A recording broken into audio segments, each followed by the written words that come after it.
It's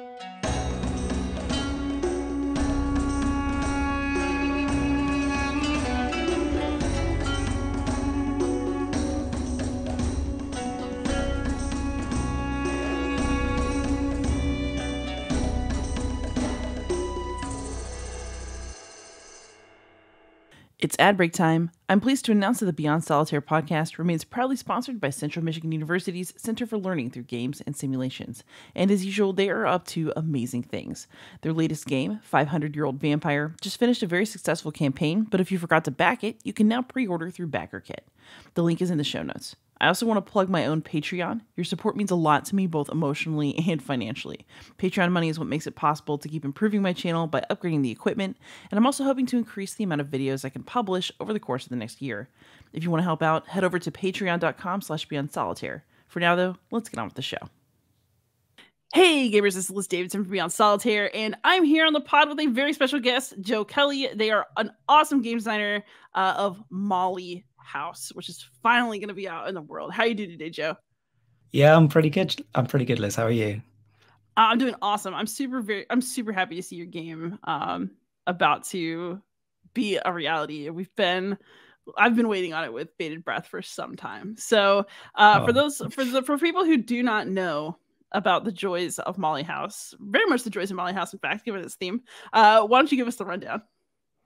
Okay, yeah. So Molly House is a game set in 1720s London, and it's kind of about running a Molly House community. So Molly House was a place where the queer community in London would kind of congregate and put on parties, have a good time, kind of, I guess, outside of the eyes of the rest of society, somewhere that was a bit safer to do those kind of things. So Molly houses were like in the back rooms of like pubs and coffee houses, that kind of thing. So in the game, the players are playing as Mollies in the Molly house. I mean, unfortunately, but probably not surprisingly, the Mollies were kind of suppressed by a kind of law enforcement. So there's a group called the Society for the Reformation of Manners, who were like a citizen religious group who decided to kind of prosecute against these things. So they kind of sent in constables to come after the Mollies and raid the Molly houses and try and like close them down. So in the game, it's mostly like based around cards. It's kind of a card game. The cards are quite similar to just like normal regular playing cards. So there's 4 suits, there's numbers on the cards, but they all represent gestures and objects and kind of things that Mollies would be doing together in the Molly house to have a good time. And players will have like a hand of cards. They'll be drafting cards, like there's a bit of hand management, trying to get the right cards. And there's also Molly cards, and the Molly cards have kind of poker hands on them that players are trying to kind of collectively make to kind of, I guess, please the Molly, which will then score them joy points. So the kind of, yeah, the victory points in the game are called joy, and it's all about kind of creating queer joy in the face of kind of the oppression of this group that's after you. So that's kind of the overview of Molly House. Yeah, so basically the cards, I guess, represent bringing what you're supposed, like, you don't show up to a party empty-handed. That would be churlish of you. So you have to like bring the right good stuff to the party to make it a real event. And different Mollies like different things at their events. Is that kind of where we're at? Yeah, that's what we're going for. I personally love that because I think that we should all be thinking about party etiquette. Yeah. But one aspect of this game that I think has developed a lot, and we might circle back and talk about the development process, but the trader mechanism in this game has gotten really, really interesting since I last saw Molly House. So can we maybe talk about that just a bit? Yeah. I mean, it's been through quite a lot of iterations, but it was, I guess, always part of the game. So I guess kind of historically, one of the reasons that the society that was kind of after the Mollies was able to infiltrate the Molly houses was because they recruited informers like on the inside. So whether that was by kind of coercion or threats, or I'm not exactly sure how it worked, but they recruited people and kind of got information that way, and also the mollies who were the informers would also kind of accompany the constables from the society into the molly house and kind of pretend that they were like their husband, is what they called it, to kind of get the information that they needed to make these arrests and the raids on the molly house. So in the game, when you're kind of caught by a constable, constables will kind of look at the hands of players and see who's got the highest kind of total value of cards in that suit. So each constable has a suit. And if you're caught, you will then have to draw tokens out of a bag, which are called guilt tokens. And the number you draw is kind of determined by how big your hand was, essentially. But some of them have like joy penalties on them, but some of them are informer tokens. And whenever you draw the tokens, you have to either take all of them and you can reveal any informers and put them back in the bag. But the other option is that you can just take one of the informer tokens and kind of turn traitor on the molly house. And it's kind of gone back and forth on whether you could go back on becoming an informer, but I'm glad that like the development process has actually turned it into the case where you can't go back. Like once you're an informer, that's it. And other players can accuse you of being an informer. There's like an accusation process where you like reveal their guilt tokens and see if you're right. Informers have a couple of perks, so they can like withhold information from their hand. They can lie about what's going on in their hand, which other players can't do. But essentially, the like victory conditions are also built around the informers. So players who are not informers can only win if the molly house stays open. So there's like a raid track at the bottom, which will be affected throughout the game. And if the raid track reaches the end, then the molly house will be raided and closed. And if that happens, then only informers can win the game. Oh, that's interesting. I have a lot of historical questions related to this, but I want to stay on track. So first I want to talk about, so this was originally a Zenobia Award finalist, and that was when we last talked about it. So those of you who are there, and also as notes myself, I will link that in the show notes. But what kinds of changes has your game been through since Zenobia? It's been a while now. And, I'm really interested in what that process has been like for you and for the game. I mean, I would say it's changed pretty dramatically. So it's been almost 2 years since the end of that process, actually over 2 years. So essentially, after the Zenobia Award process kind of finished, Cole was talking to all of the finalists about like publication, like what the next steps would be. And he was my mentor throughout the process. And I think basically he kind of came to me and said that he was interested in potentially publishing Molly House through Whirligig. So yeah, as soon as that started, we kind of started a back and forth of like a design development process on Molly House. So the version that I submitted to the Zenobia Award was kind of a worker placement game. So players had little like pawns that they would place on worker placement spots to take the actions in the game. And you had like a limited number, which would represent like how much energy and time you had during a month to kind of do everything you needed to do.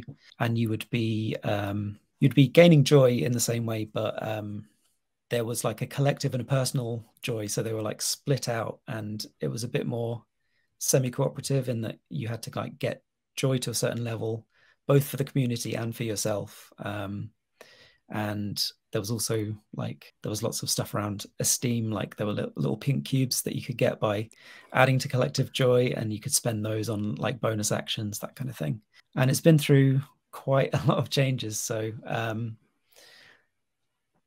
we kind of first worked on, I guess, making it more of like a map game. So the actions kind of became more permanent spots on the board, and you were like moving a pawn around rather than like doing worker placement kind of thing. And we also wanted to bring more like external mollies into it. So even though the players were playing as mollies, and there were always molly cards in the game, but we wanted to kind of, I guess, bring more attention to those cards. So it's been through quite a few iterations. There was a version of it where the relationships were like represented as a like area majority, like bond placement thing where you would like be trying to court different mollies, and you would score depending on who had the most, like the biggest bond with each molly. And the kind of the punishment like section of it has changed quite a lot. So that used to be very dice based, like the dice would determine which areas were going to get caught and who would get caught at each place. And that's kind of been replaced by this card system, which was originally like, so it kind of came out as a blackmail system where you would have like cards which had things that you had to do to get rid of the cards. And then whoever had the most of like a suit of cards would take a punishment at the end of the game. But that kind of eventually those became the kind of numbered suited cards, which then kind of took on the aspect of being like the things that we were also playing with. So they're like I guess they have a double function now as like the things that you want, because they're the things that you need to like to kind of build these relationships with the mollies and like build relationships with each other and score the joy. But they also carry their own like liabilities, and the higher the card, the more joy you can score, but then the more likely the constables are going to come for you. So yeah, lots of development changes. Yeah, I mean, one thing I know about Cole Worley, for those of you out there, is that he is very exacting in terms of how he likes his games to come out and what they should say. So, how did the process of working with him work, and how did you get to where you were both on message and kind of in lockstep about where a game that was initially your game entirely was going? It was quite organic, actually. I think maybe Cole was drawn to working with me because he saw how I was working throughout the Zenobia Award, and I think we're both not afraid to like throw something away if it's not working, like basically immediately. So I think we've kind of kept each other in check quite a lot throughout the process as well. Like there was a moment where I think I realized the like relationship building aspect was kind of almost becoming its own like mini war game within the game, which just felt really like strange and wrong. So yeah, we kind of had a good talk about it, and actually the solution that came out was much better than and much better and simpler than what we were kind of working with for months before that. So yeah, I guess that's the kind of thing that's come up in the working relationship. And yeah, I think it's been really fruitful, and I've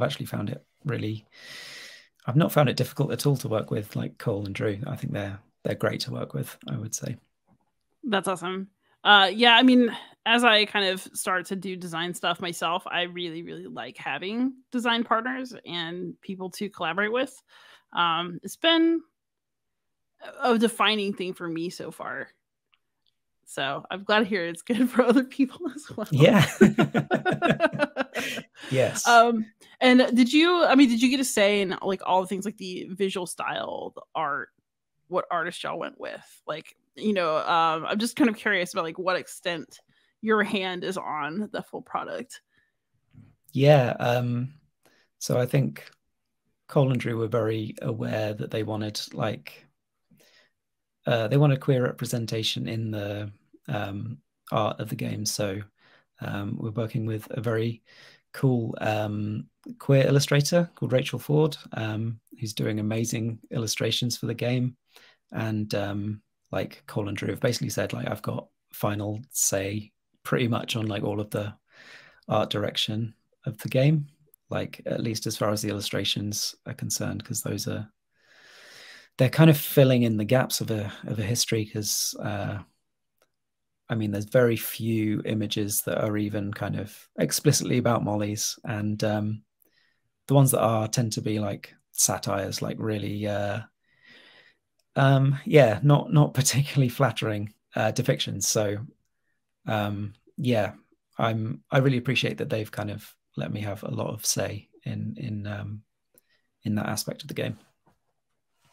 So actually, speaking of that, I've only played a very short demo, but I'm intending to have a longer play soon, actually. But one thing I noticed was that there were lots of really fun little bits of history inserted into the game, but on things like some of the cards you could draw. Like I remember drawing the gin cup and seeing that and like being really excited about it. And like there was like a mask, like a domino, I think is what the mask is called. And you know, that gave you a special thing to do in the game. What kinds of fun little Easter eggs did make it into the game? And you know, just kind of how did you choose them? And what are some of your favorites? Ooh, I mean, I think like game component wise, I really love so all of the numbered cards have like a tiny bit of flavor text, like just a phrase or something, and there's they're kind of each themed around a different aspect, and one of them is just like quotes from like quotes from accounts or trials, that kind of thing. And see, can I remember any of them now? So there's historical document, which is kind of like a Georgian tabloid article, basically. Of it's this guy who's gone to a molly house ostensibly to go and like do some research and bring the news to the people of what's going on in these sordid places. And there's a bit where he's reporting on like the mollies. So they have like a birthing ceremony, which is one of the things they do. They kind of they had like mock births where they would give birth to like a like wooden doll or a wooden spoon or something like that. I think there's an account of them giving birth to a Cheshire cheese as well, and which is one of the cards in the game. Actually, a Cheshire cheese is on one of the cards.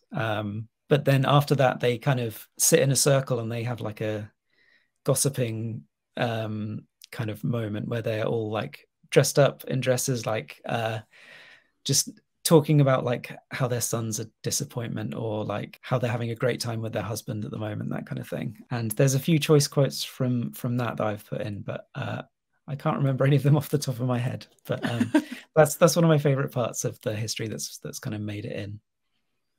Yeah, that actually kind of leads to a question. You know, you started to kind of lean towards it and what we were talking about earlier, which is that so much of what we do have about mollies is pejorative or stereotypical or from hostile sources. And so how do you go through the process of sifting out things that do bring joy and that are respectful and fun from a historical record that could be seen as pretty dire? Yeah, good question. I mean, I guess one of the things is that the stuff that's being reported in these comments that kind of come out of these trials and like newspaper articles, whatever they are, is kind of a big scandal about things that really just don't sound like they sound really fun and like you'd have a great time there.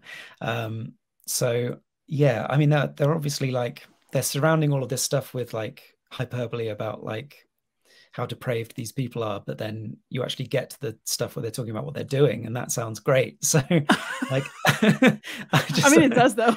Yeah, exactly. Yeah, it sounds like they were having a great time. And like I guess if you look at any like moral panics, like they will talk about the things that are happening as if they're like the worst thing in the world, and then they will actually tell you what was happening, and you'll kind of listen to it and think, what's the problem here? Like I think that's the reaction I've had to a lot of these historical documents is like, yeah, I don't know. Yeah, I mean, okay, they got together and they wore dresses and told stories. Like, no one's ever done that in the history of the world. Yeah. Yeah, exactly. Wild stuff. I can't believe they would think to do that. So I also actually think this is interesting. You know, just to kind of tie it to our modern times, right? I work in a public school. I have seen so much panic actual panic about, you know, LGBTQIA content in books, in media that students have access to. And you know, in my personal experience of, you know, knowing a pretty wide range of students and having also read a lot of YA literature, I think what you're pointing to, right, when you actually read like what it is that's happening that's so bad, it very rarely is anything that's even going to raise an eyebrow. Yeah, exactly. yeah, like the whole banned books kind of panic, and then you look at the bit that they're talking about, and you're like, yeah, I don't see what the issue is. So I mean, obviously, like there's a lot of tragedy in like the historical documents as well. Like so yeah, the punishment for sodomy, like being found guilty of sodomy, was the death sentence. And like unfortunately, like end of the 17th century and like early 18th century, there was like a big spike, essentially because of this society that kind of formed, that started their own proto police force. Like before London had like an organized police force, it was like they sent these constables out to kind of find people who were doing these supposedly sinful crimes. And mollies were only like one of the groups that they went after. So yeah, they were kind of after sex workers as well. There was like a big clampdown on that.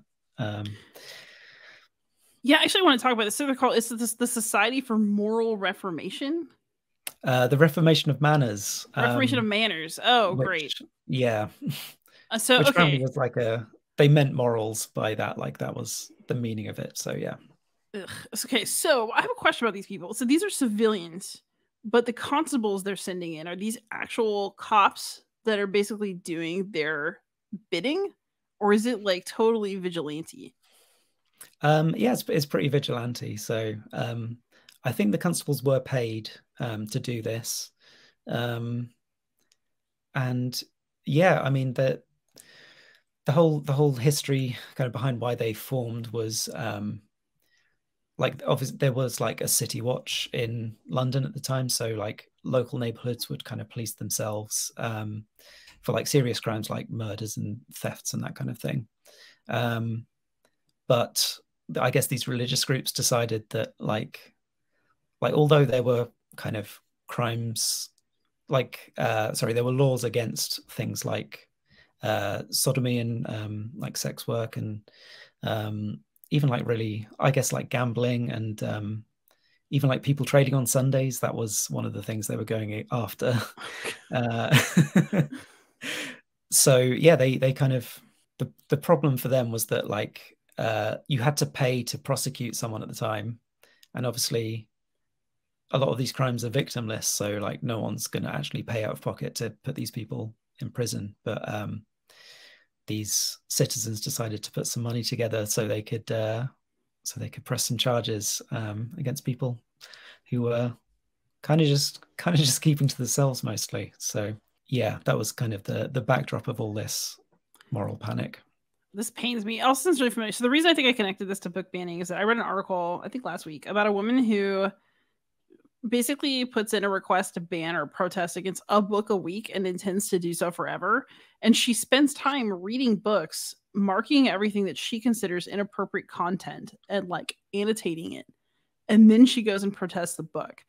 And it kind of made me think about kind of what's going on here. In order to inform on mollies and molly houses, you have to go into the molly house. And maybe the constable you mentioned like poses as your husband to go get information.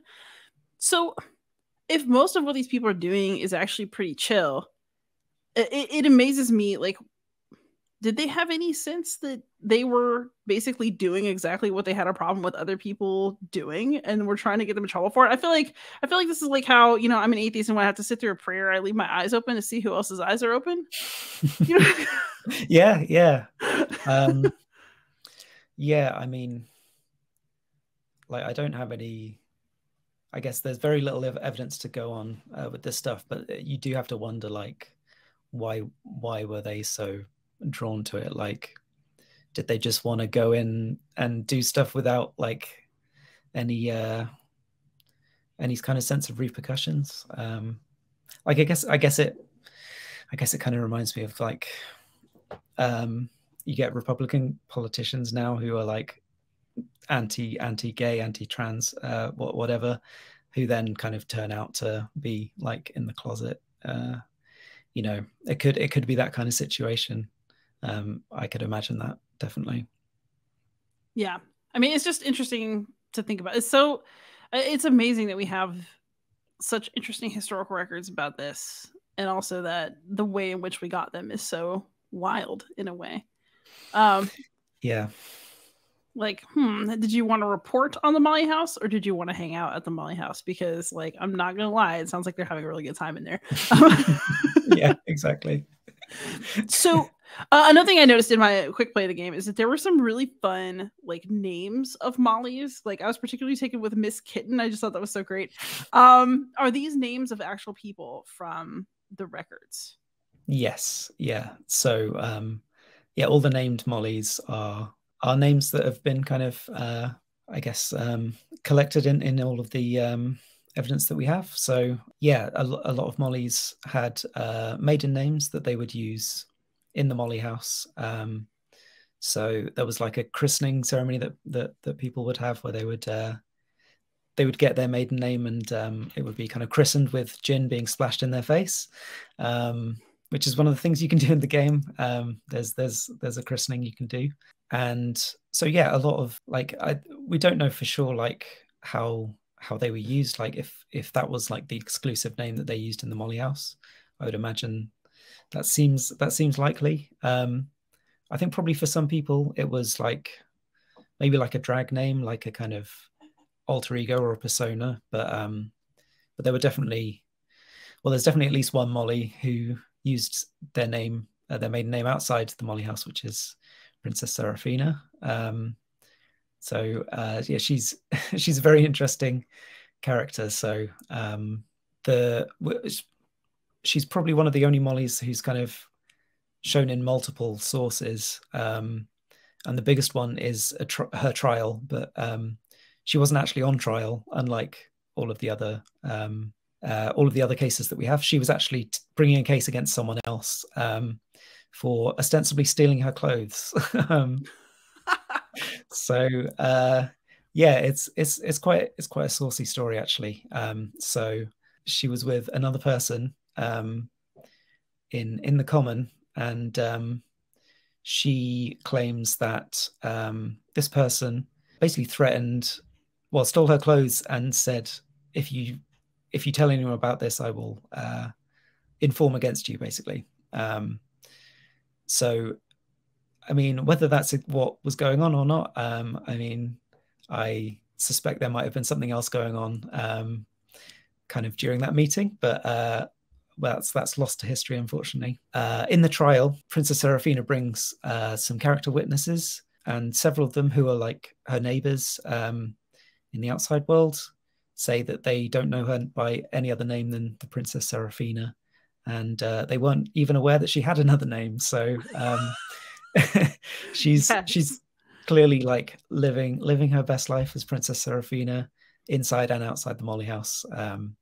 So yeah, she's pretty cool.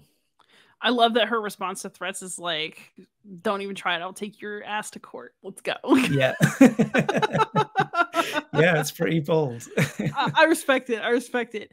Just out of curiosity, since I don't actually know much about the laws of this time, is really the only crime among the things that the Mollies were doing actual sodomy? Like, could Princess Seraphina call herself Princess Seraphina, go around wearing her clothing, live the way she wanted to live, and like maybe people would look at her funny, but like, was there anything that indicated she wasn't allowed to do that for any reason other than people's judgment? No, I don't think so. So like the only crimes that I know of that Mollies were kind of sentenced for is sodomy.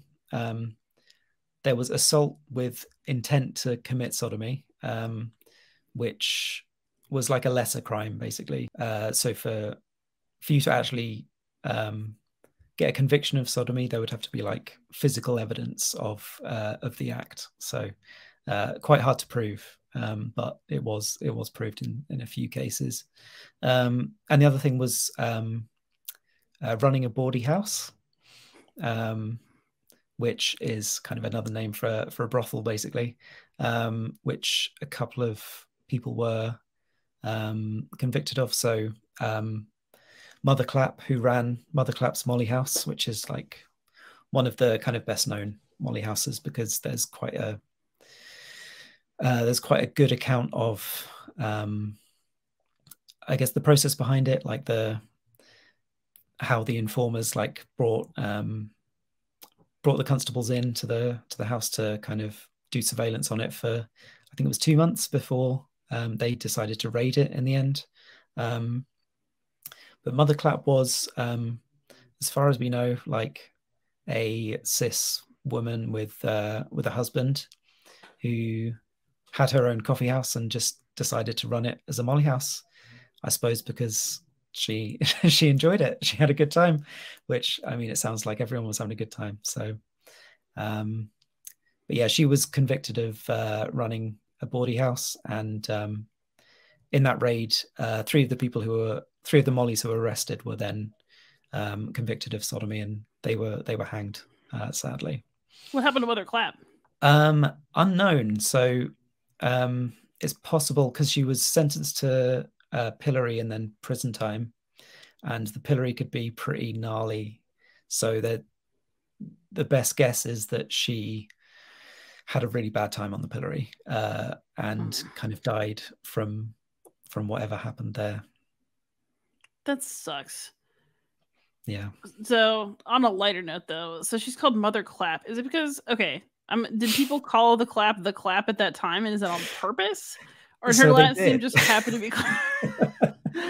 They did call it the Clap, and it was like pretty. It was pretty virulent at the time. But no, her name is Margaret Clap, so that was just her name. I was wondering if it was like a messed up stage name or something.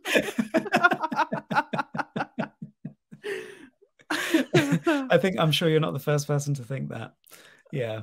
It's always worth asking, right? You never know. And then I guess I kind of have a question. So there's only one image of a Molly that I've seen in the prototype, but Cole and Drew said that there were going to be more Mollys. Like there's going to be individual Molly pictures for the different Mollys that you can kind of court and like be friends with and have parties with.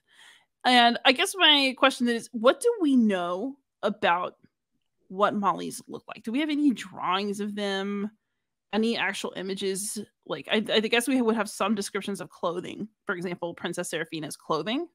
But how do we know what to draw for them? Yeah, good question. So yeah, like you suspect, like with Princess Seraphina, in that trial that we were talking about, there's like actually quite a good description of what she wore, which is fun. And so that makes that one really easy. Other than that, there are a few images of actual like Mollies, but whether they're actually based on anyone real or if they're just like artist impressions, I don't really know. Like they're not named. So there's a piece called The Woman Hater's Lamentation, which is a satirical poem about this incidents. I think it happened in like 1709, around then, which, well, it's another tragic story, unfortunately, which is like a few Mollies who were kind of caught and committed suicide, like when they were caught. So there's like a 3-piece wood block image on there, but I doubt it was kind of from actually like seeing the people involved. Like it was probably just what the artist thought they would depict. And there's a picture of a Molly on the pillory as well, called the Molly Exalted, with just like people throwing insults at them. So yeah, not a great kind of contemporary source to go on. So we're kind of going off kind of going off art from the time that was a bit more flattering, I suppose. So we're looking at kind of Hogarth as like a big inspiration for the kinds of images we're putting together. So there is actually one image of a kind of contemporary figure that we know was bi. So Lord Hervey was kind of seemingly like well known to be bisexual at the time. So he had relationships with men and women. He was, I think he was a member of Parliament, and there's a couple of really nice paintings of him.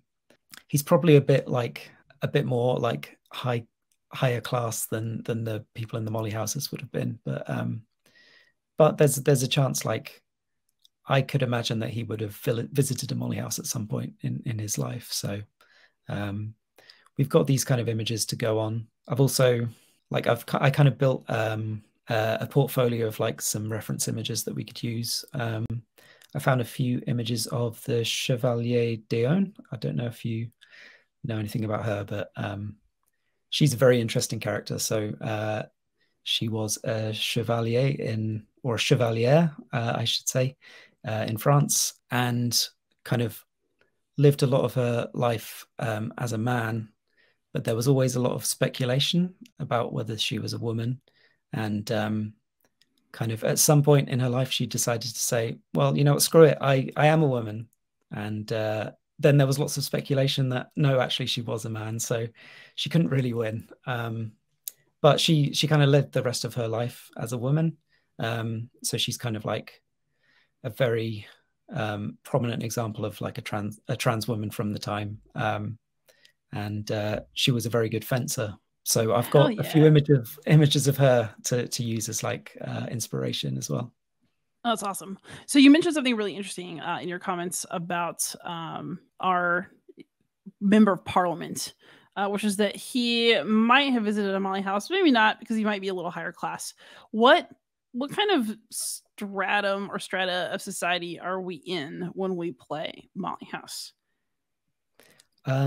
So we're definitely not like the higher echelons. We're talking about so a lot of Mollies were actually named after their profession.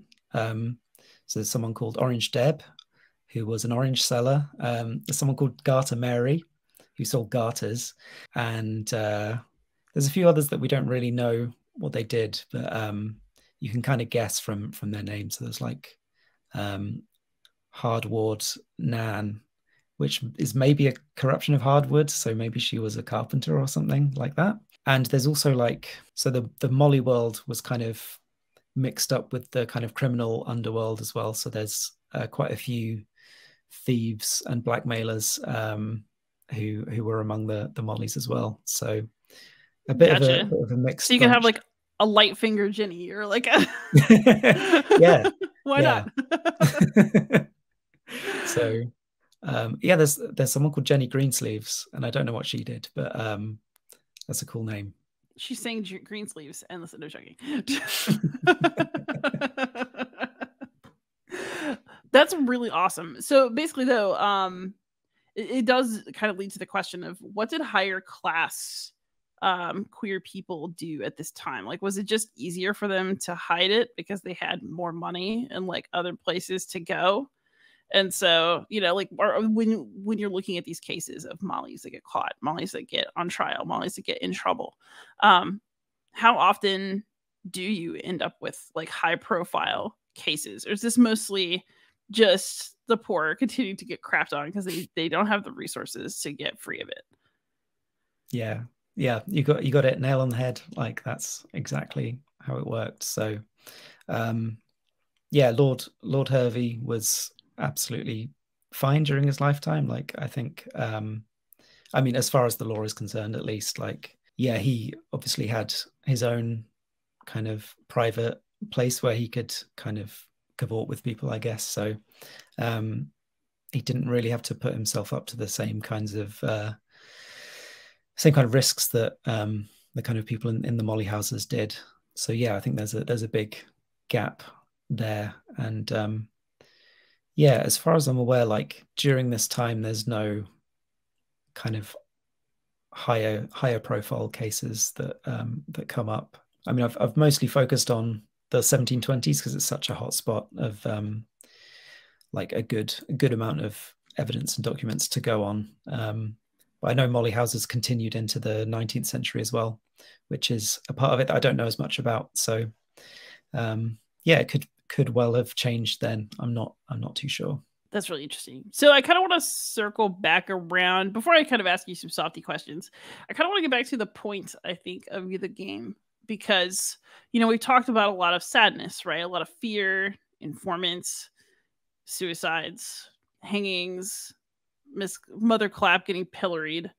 Like, this is a rough go. There's a lot of risk to going to Molly houses, and people did it anyway. So, could you talk a bit about, I guess, kind of the development of your game's theme of queer joy and how you try to inject that joy into your game, even though there are some tough things in it too? Yeah. So, I mean, pretty early on, that was kind of set as like the aim of the game would always be queer joy. Like you said, like there's a lot of risk, and why would you risk it? Like that's kind of the only reason that I can see. So I think it's been difficult. Like I actually think I struggled for a long time to actually make the game as like joyful as I wanted it to be. Like so in the kind of earlier versions of it, it was like the putting on the festivities was like a set collection game, which kind of worked, but it wasn't actually like that fun. It felt almost too like board gamey. Like like here's a board game way of like showing this. But I think it was really important to work on how the festivities work and really like make them the center point of the game and actually make them feel like a party in themselves as well. So they've kind of evolved to become so they're all based around these poker hands that you're trying to make collectively, which are written on the molly cards. So each molly wants a different kind of poker hand. So say you're trying to make two pairs, like I could play a 3, and then Liz, you might not have a 3, so you might play a 7.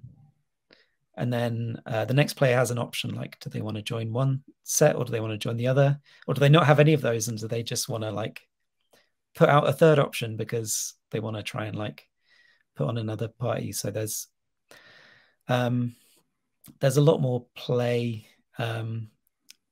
It's a lot more playful than it was before. And I think that's really kind of brought out that part of it. And it can also get a bit catty too. So you can you can totally like try and undercut people and like play a card that's going to put someone else's card out of the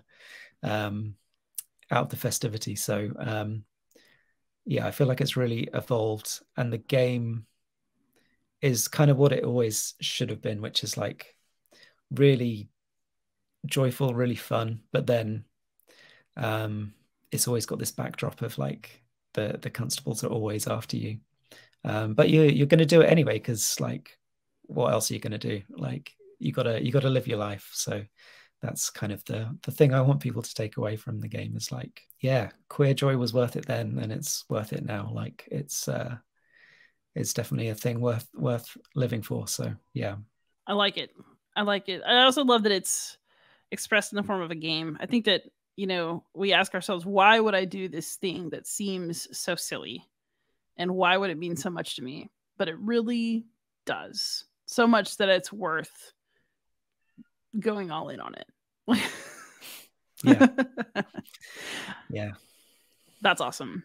So I know that Molly House it's going to be your first published game, yes? Yeah. But what is in the can for you? What's coming next? So I've kind of, on the side, I've been working on a game about witch trials, in kind of Civil War times in England. So East Anglia, Witchfinder General, all of that stuff. So one thing I kind of noticed about witch games, especially ones about witch trials, is that they tend to be like, there's lots of like hidden role games and games about who's the real witch, and you got to kind of find the real witch, and like you look at the history and it's like that's not what happened at all. Like there's no correlation between those things. Like it was just like, who can we scapegoat, or who's going to take the fall for this kind of witch this kind of witch hunt that's going on at the moment. So so the game is kind of purposefully doesn't have the words winner and loser in it. So you either survive the witch trials or you die, but it doesn't like put a value judgment on that. So one of the sources that I really drew on is actually a novel, like a historical novel that came out, I think maybe last year, called The Manningtree Witches, which kind of sets real life people from the time, and kind of tells their story, filling in a lot of the gaps. And yeah, there's just a really poignant moment in that book where there's like a moment of sacrifice that really kind of touched me, and I wanted to kind of convey that message as much as I could in a game. So that's what I'm working on, as well as Molly House at the moment. Ooh, I'm really excited to see that. And then speaking of joy, what have you been playing recently that brought you some? So I've well, you might like this. It's a solo game that I've been playing recently, called Black Sonata. Oh, I love that game. Yes. Yeah, so good. Yeah, so it's like a solo hidden movement game, which I saw that and immediately had to buy it because I was like, how does that work? It's really clever. I love the design of it. Like the mechanisms are really, really interesting. The way that it kind of uses that little deck of cards to kind of move the Dark Lady around, and then you've got the whole deduction puzzle, which apparently I'm not very good at because I've not done very well at the game. So I'm gonna keep at it and hope I can get higher than, I think the lowest score is like Chimney Sweep or something. I keep getting that one. I need to get better. But hey, as long as it's fun, right? I love the Yeah. theme of that one. I think that you know, the Shakespeare tie-in is really cool. Absolutely. So, yeah, it's really good game. But I'm very excited about yours. So people who are listening to this podcast, just so you know, I am intending to run this episode on Monday, October 16th, which means that when you're hearing this, Molly House is backer kit, right? Yes. Is going to go live tomorrow. So I will add a link when there's a link to add. But John, I'm really looking forward to your game. I'm so happy for you and just really glad to see all of your work like finally make it to us and to our tables. Oh, thank you so much, Liz. And if people want to follow you online, where can you be found? So I'm kind of ostensibly still on the place that used to be called Twitter.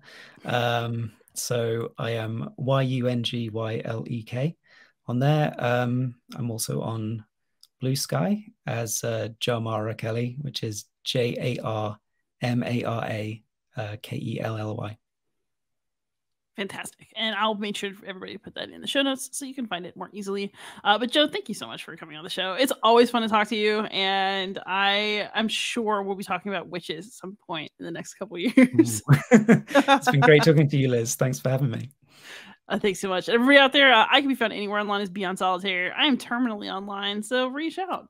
And in the meantime, please like, subscribe, comment, ask questions, and most of all, happy gaming.